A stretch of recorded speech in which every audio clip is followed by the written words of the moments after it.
What's up? What's up? What's up? What's up, everybody? This is your boy Chef Don Don, and I am here with Hot Topics, episode number 3. Hot Topics with Chef Don Don. Listen, we are going to get into this story.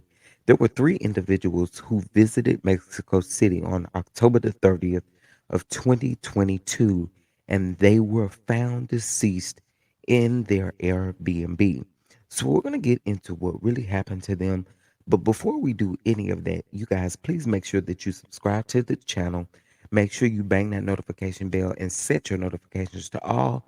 Also, please, please, please make sure you like this video as well. Listen, if you feel like being generous to the channel, you can send donations and via Cash App, $ Chef Don Don 2, or via Venmo at Chef Don Don 2 as well. Any donations are greatly appreciated, and we thank you so much. Don Dons, listen, please remember that all commentary is alleged. We will be linking our sources in the description box below. So please make sure that you stay tuned because we are going to be featuring the Forbes article that was written because the Forbes article is very informative, and I feel like we need to listen to it and hear everything that is going on with this particular article, okay? Now, before we get into that, I'm going to play this quick introduction and then we are going to get into some things. I Lego.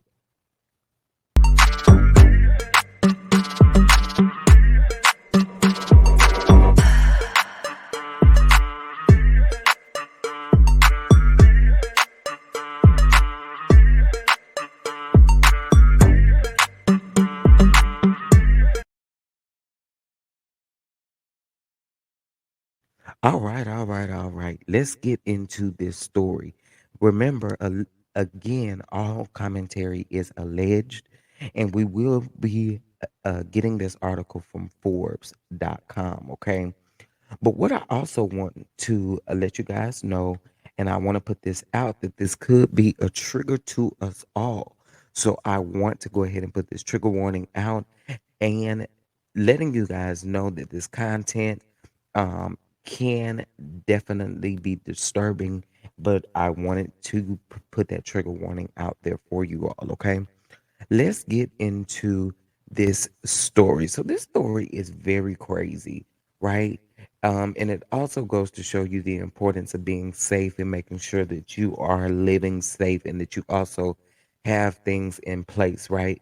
This is for the Airbnb people, because once we get into this article, you'll see a lot of things here. This article is about a 7-minute read article, but I feel like it's important and I feel like we do need to bring light to this particular situation, okay?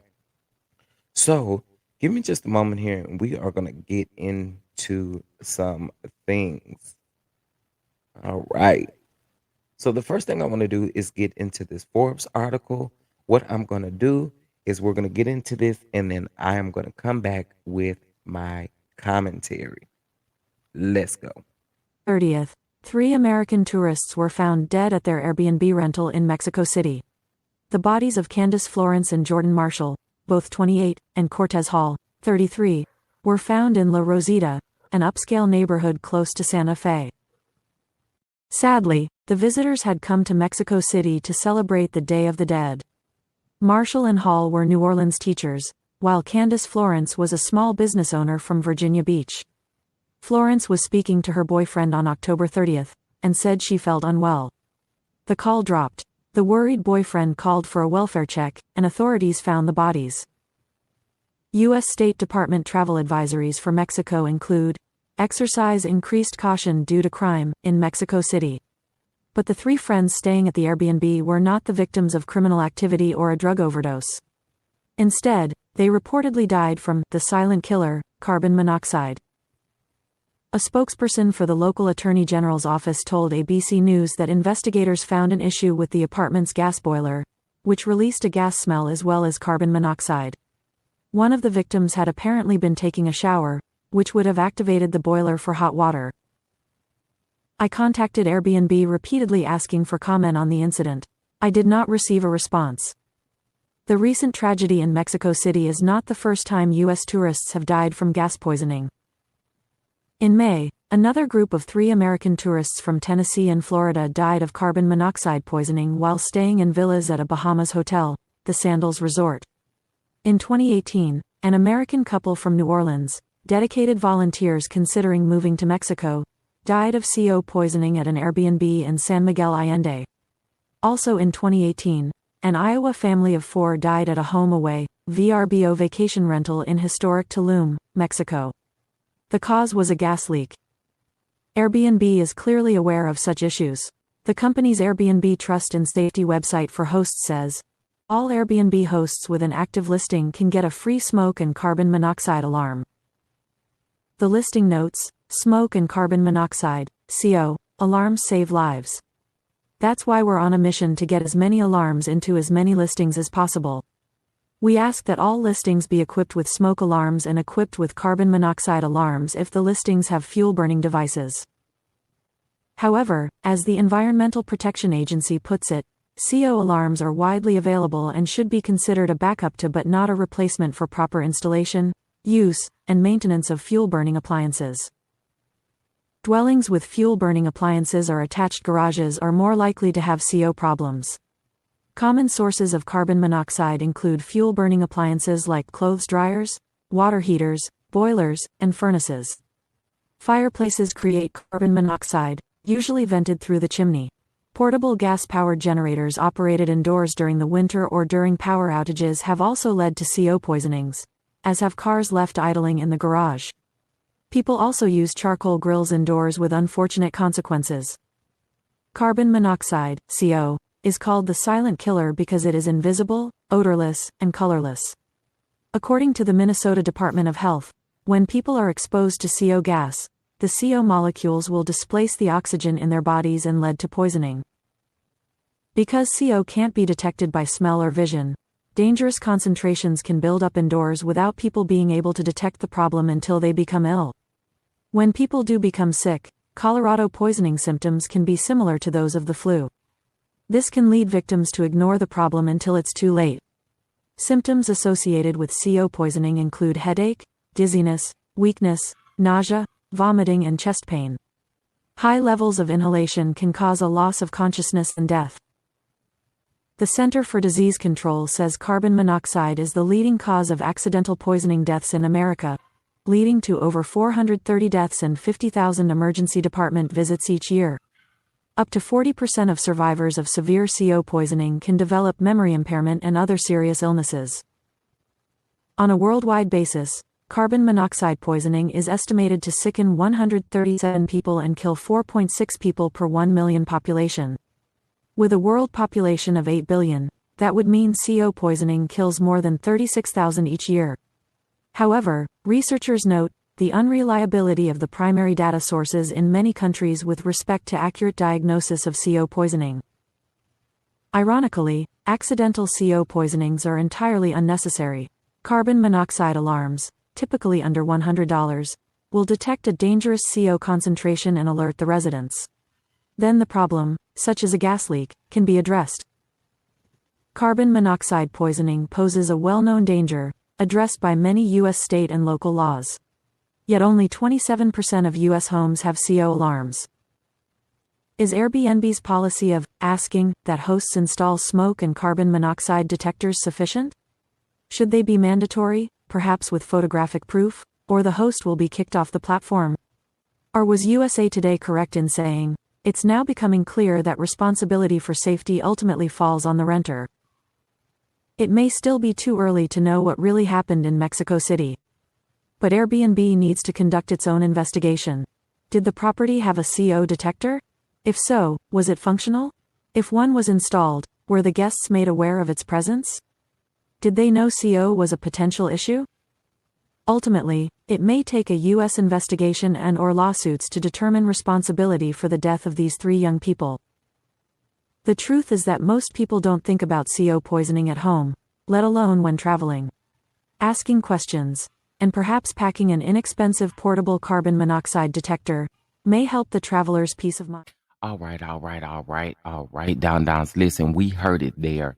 So I wanted to elaborate just a little bit further on this particular story.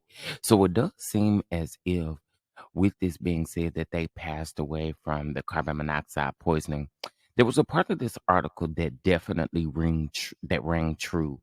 I don't know if we actually kind of paid attention to it. However, just kind of putting this example in there, I don't know if you guys remember here in Texas last February, February of 2020, I believe it's 2020, 2022, 2021. I can't remember, but anyway, remember we had that bad winter storm. You know, Texas is different when it comes to the winter storm. But we had a situation where people were trying to survive the cold because what they did was they sporadically were turning off people's electricity to try to save electricity during this time.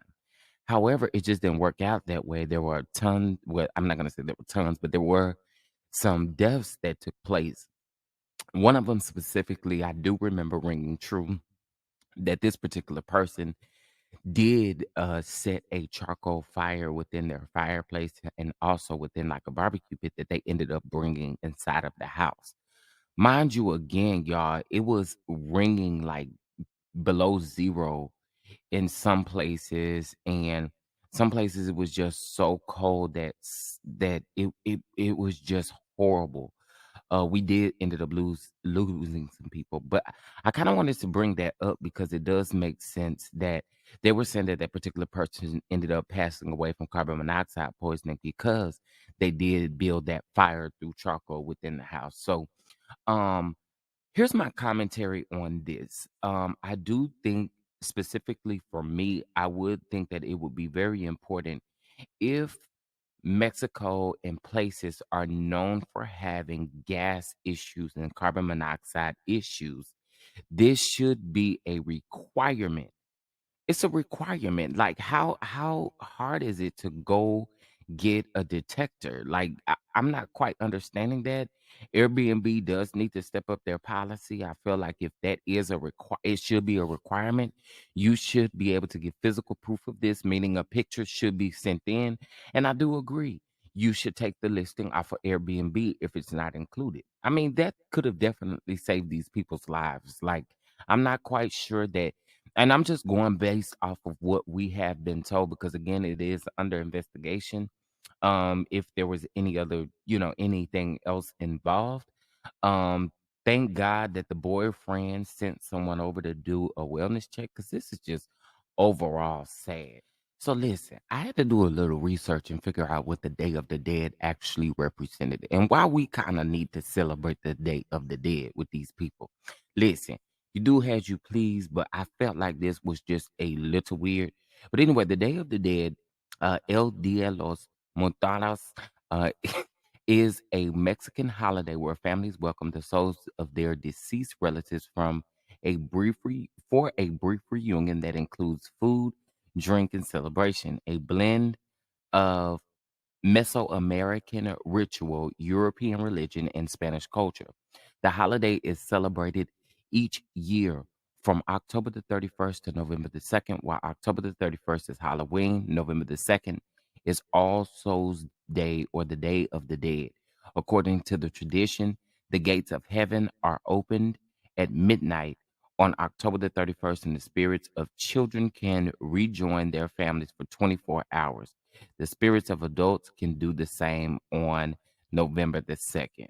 Listen, I don't participate in nothing like that, okay? Because and listen, listen, we got to be careful of the things that we participate in. That's what I'm going to say. We have to be extremely careful with the things that we participate in cuz this right here, I don't know why we celebrating this. Why we celebrating this? I mean, look, deceased relatives for a brief reunion that includes food, drink, and celebration. Maybe after that celebration of life, and I may do something in memory of you, and that's it. But for 24 hours, they can come back and eat and drink and all of that stuff with us. I don't want no parts in that. I'm sorry. I don't. But that's what they do over there in Mexico. Of her only son. His family says that he and two of his friends were found dead in their vacation rental home. And now they are still waiting to learn about the circumstances surrounding the deaths while also working to bring their bodies back home. WDSU News reporter Shay O'Connor joins us with the very latest on the situation. Shay?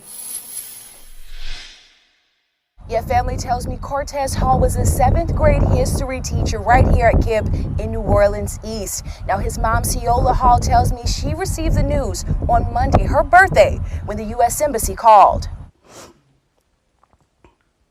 I don't know. It's hurting. It's a hurtful thing. I'm not getting any sleep. It's sleep off and on, waking up all through the night. And I think I'll just feel much better if he was just back home. Ciola Hall and her children say it's an agonizing time as they wait for answers. They don't know what happened to my child. They are under investigation with it. And that's all they can tell us. Cortez Hall is a New Orleans native. We're told his two friends were from Virginia. Hall's mom says the group traveled to the capital city of Mexico for a short trip over the Halloween weekend. Now relatives are desperately trying to piece together just what happened to the trio. All they have right now are bits and pieces. It was a male and a female. All three had gone over.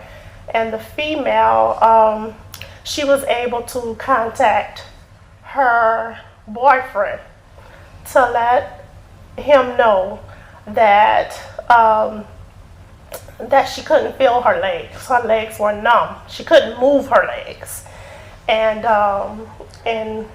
she said, and she kept throwing up. And the family says it's been a real challenge getting Hall and his friends' bodies back to the United States. When someone unfortunately passes abroad, it's a language barrier, and then it's not a lot of information that they give you over the phone. I just found out Monday, and I feel like as of Monday, we haven't gotten to nowhere.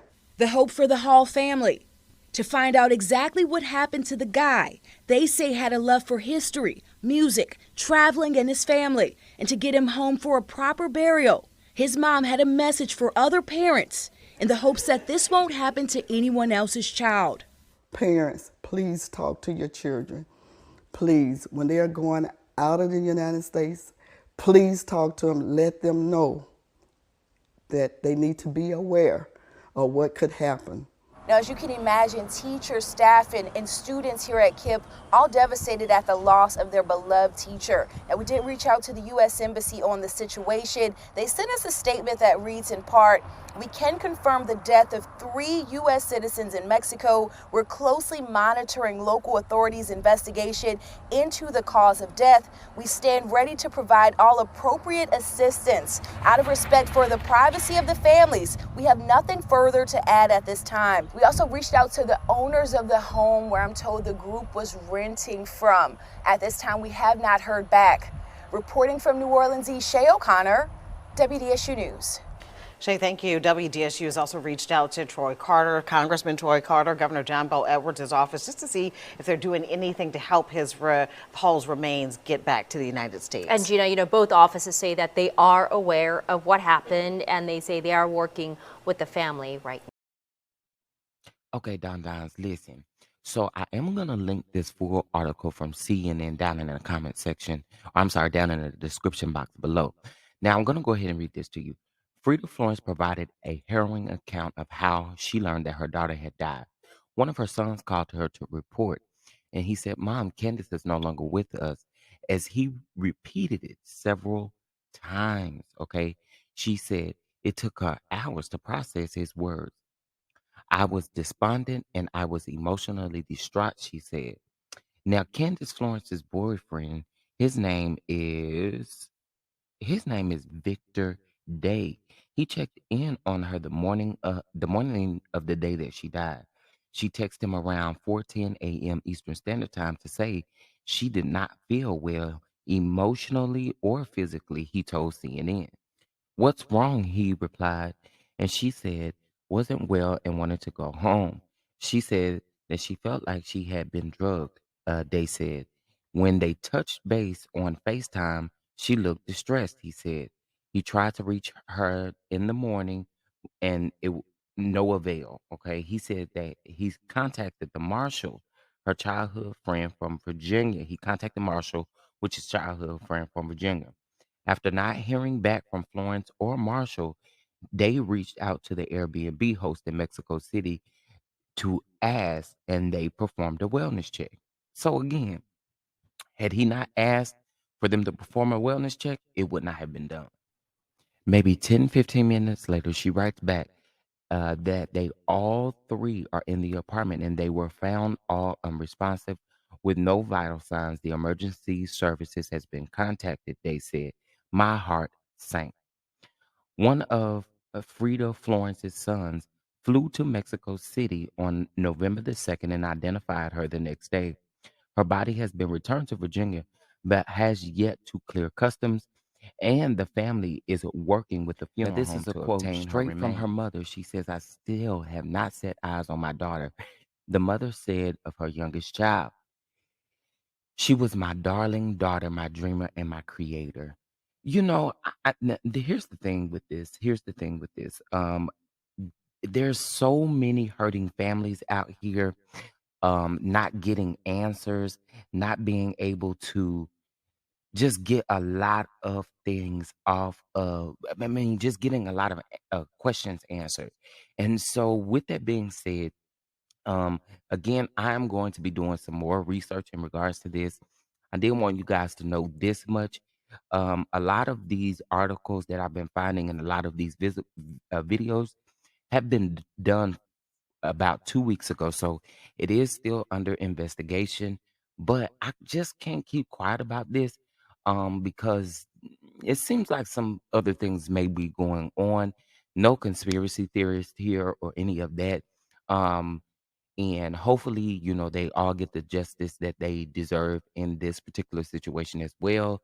Again, I feel as though the Airbnbs do need to be required. I mean, especially if it's a known issue in Mexico, and we did go over that at the beginning of this video.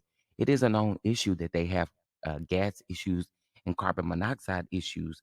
And so I'm just not quite sure that I understand why we are um yeah, I'm not understanding why the Airbnbs are not being, required to do this type of stuff. Again, I think that the carbon monoxide detectors as well as smoke detector, all of that stuff definitely needs to be required to be listen, in listen, the listen. I Airbnb. appreciate you for tuning in. But most of all, you got to make sure you like this video. Make sure that you subscribe to the channel and bang that notification bell. Share, share, share. Let's not keep this quiet. Let's not keep this quiet. And drop down in the comment section and let me know exactly what you think. Listen, if you feel like cussing in the comment section, be creative and misspell your curse words. Want to try to remain as respectful as possible, especially to these hurting families. It is getting ready to be the holidays, and we have to remember that um, they they are going to have missing seats at their dinner table this holiday season. So I'm going to send love and prayers to the family and my deepest, deepest condolences. Don Dons, listen, thank you so much for tuning in. And I really appreciate you for riding with me. Until the next video, I'll see you all later. Peace out.